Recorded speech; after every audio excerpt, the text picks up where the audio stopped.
Hello दोस्तों। तो आज मैं फिर हाजिर हूँ आपके लिए एक और कहानी लेकर। अगर आपको ये कहानी अच्छी लगे तो कमेंट बॉक्स में अपने विचार अवश्य रखें। खिलौना। अरे देखो सुमन, हमारी गुड़िया बेटी कितनी समझदार हो गई है। लगता है अब इसके हाथ भी पीले करने का समय आ गया है। एक पिता ने अपनी आंखों में आंसू भरकर ये बात अपनी पत्नी से कही। किसी ने सच ही कहा है सुमन, बेटी पराया धन होती है, बड़ी होते ही छोड़कर चली जाती है। गुड़िया ये सब सुनते ही दौड़ती हुई अपने पापा के पास आकर बोली, पापा मुझे आपको और मम्मी को छोड़कर कहीं नहीं जाना, मैं हमेशा आपके साथ रहूँगी। बेटी को एक ना एक दिन दूसरे घर जाना ही पड़ता है ताकि वो वहाँ जाकर उस घर को भी स्वर्ग बना सके। ऐसा कहकर गुड़िया के पापा गुड़िया को गले लगाकर रोने लगे। सच ही कहा है किसी ने, बेटी से एक पिता से ज़्यादा प्यार कोई नहीं कर सकता। पर अब एक पिता ने अपनी बेटी को विदा करने का समय आ गया था।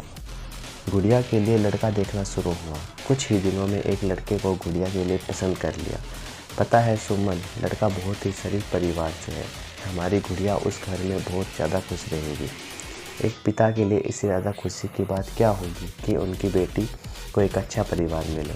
पर क्या लड़का भी शरीफ है? सुमन ने बात को बीच में काटते हुए कहा। बिल्कुल, लड़का बहुत अच्छा है मम्मी, आप बिल्कुल भी चिंता मत कीजिए।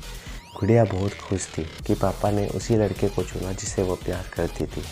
आज गुड़िया की शादी में चारों तरफ खुशियों का माहौल था, पर एक पिता की आंखें आज भी नम थी। मेरी बेटी खुश तो रहेगी ना उस लड़के के साथ सुमन? धीरे से स्वर में एक पिता ने अपनी बेटी के भविष्य की चिंता व्यक्त की। आप भी कितना सोचते हो? जी, गुड़िया और अमन एक दूसरे से बहुत प्यार करते हैं। हमारी बेटी की चॉइस कभी गलत हो ही नहीं सकती। विदाई का समय आते ही सबके चेहरे पर उदासी छा गई। एक ही बेटी है हमारी, आज वो भी विदा हो रही है। सुमन को वो सारी बातें याद आने लगी कि डॉक्टर ने उसे बोला था कि तुम्हें जान का खतरा है, पर फिर भी सुमन ने इसकी परवाह नहीं की और गुड़िया को जन्म दिया। पर फिर भी वो कभी माँ नहीं बन पाई। आज एक माँ अपने दामाद के सामने हाथ जोड़कर खड़ी थी। मेरी बेटी को हमेशा खुश रखना दामाद जी। आप फिक्र ना करें, हम घर बहू नहीं बेटी लेकर जा रहे हैं। पीछे से टपक से अमन के पापा की आवाज़ आई। अब बेटी की विदाई हो चुकी थी। माँ बाप एक दूसरे के गले लगकर एक कोने में बैठकर रोते हुए ईश्वर से प्रार्थना कर रहे थे कि उनकी बेटी हमेशा खुश रहे। सारी रस्में पूरी हुई। गुड़िया और अमन रूम में बैठकर बातें कर रहे थे। पता है गुड़िया, बचपन में जब भी मुझे कोई खिलौना पसंद आता था तो मैं उसे पाकर ही रहता था, फिर चाहे उसकी कितनी भी कीमत मुझे चुकानी पड़े। अब भी मैंने जिस खिलौने को पसंद किया वो मेरे सामने बैठी है, मेरी गुड़िया। दोनों ठहाके लगाकर हंसने लगे, पर गुड़िया की ये मुस्कान कुछ ही दिनों में चली गई जब अमन ने उसे पहली बार मारा।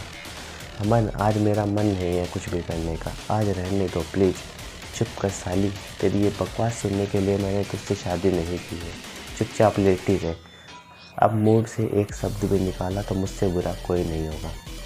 तुमसे बुरा कोई हो भी कैसे सकता है अमन? आज इतनी सी बात पर तुमने मुझे मारा और गाली भी दी। क्या यही दिन देखने के लिए मैंने मेरे पापा से तुम्हारे लिए बात की थी? तू मेरे लिए सिर्फ एक खिलौना है, समझी तू? अमन की आवाज़ आज अब और ज़्यादा तेज होती जा रही थी।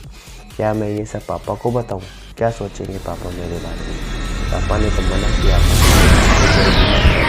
मुझे अच्छे से पता करने में मदद करना है, पर मैंने ही पापा को जल्दी करने के लिए मेरी छुट्टी आगे मेरे पापा पर अब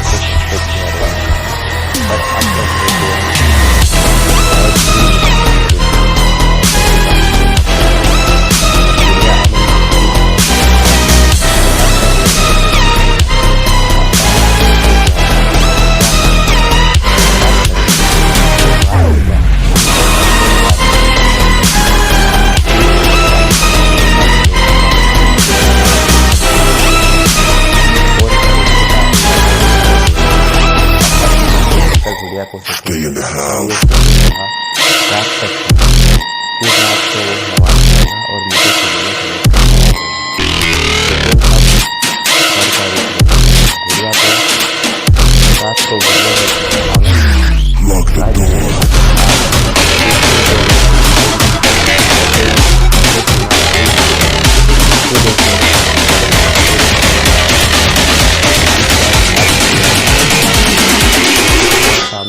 वो बेटी खड़ी थी, बच्चे उसके पास